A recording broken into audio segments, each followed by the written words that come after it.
En situant le contexte, vous comprendrez par vous-même que les innovations digitales apparaissent aujourd'hui comme la clé. Les Comores sont preneurs de prix, en tant que petit pays, sont preneurs de prix sur le marché international des produits alimentaires.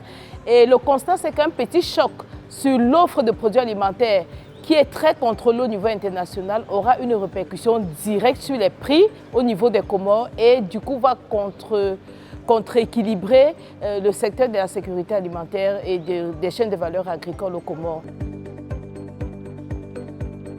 Le monde agricole est complètement coupé de tout ce qui est technologie.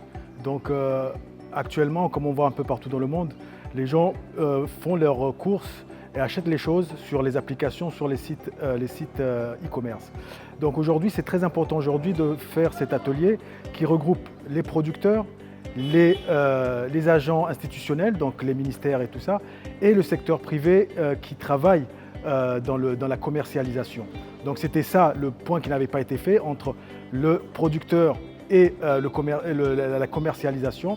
Et donc cet atelier nous permet justement de mieux connaître les problèmes et pouvoir trouver la solution la plus adaptée pour commercialiser ces produits. Cet atelier représente une grande opportunité pour moi parce qu'on a l'occasion de réfléchir ensemble pour pouvoir inclure non seulement les producteurs, mais aussi les personnes qui sont dans le secteur agroalimentaire et d'autres services. On produit beaucoup, mais on a du mal à commercialiser pendant les périodes de haute saison. Je pense que le digital est indispensable dans le monde actuel. On vit tous avec les smartphones. Je ne pense pas qu'il doit y avoir peut-être 1% qui écoutent la radio et même peut-être dans les voitures, c'est tout. Mais tout le monde est dedans et on doit aussi s'y mettre en tant que commerçant pour commercialiser les produits.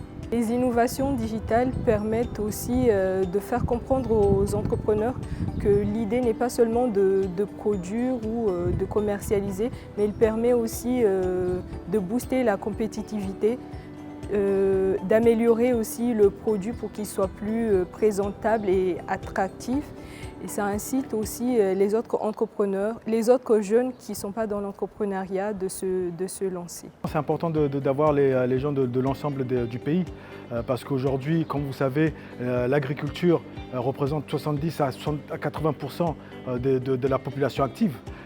Et du PIB aussi. Donc aujourd'hui, on ne peut pas dire qu'on regarde seulement une île. Il faut essayer d'appeler tout le monde puisque, comme vous savez, on est un pays avec des îles, donc avec une insularité. Et le gros problème, c'est de justement pouvoir envoyer des produits de Moélie, par exemple, à la Grande Comore ou Don Juan à la Grande Comore. Donc ça nous permet aujourd'hui ici de nous retrouver un peu tous ensemble et de voir aussi certaines spécificités qui peuvent exister dans certaines îles et pas dans d'autres. Donc ça nous permet d'avoir une vision d'ensemble globale de tout l'écosystème et pour pouvoir aujourd'hui proposer des solutions qui vont toucher et le producteur et le client. Et je suis très satisfait de la session et je remercie sincèrement l'UNICA, c'est-à-dire la Commission des Nations Unies pour les affaires économiques de l'Afrique de l'Est qui a pris cette initiative pour accompagner le Comore à relever le défi en termes de l'agriculture intelligente ou l'agriculture de précision, surtout pour parvenir à une sécurité alimentaire. Le gouvernement de l'Union des Comores, sous la haute impulsion de son Excellence Azali Assoumani, président de la République, a placé le numérique au cœur de la transformation économique du pays. Des réformes structurantes ont été engagées. Je peux citer ici la libéralisation du secteur des télécoms, la mise en œuvre du programme Comores numérique 2028, la création de la NADEN, qui est aujourd'hui pleinement opérationnelle sous la tutelle du ministère des Télécommunications.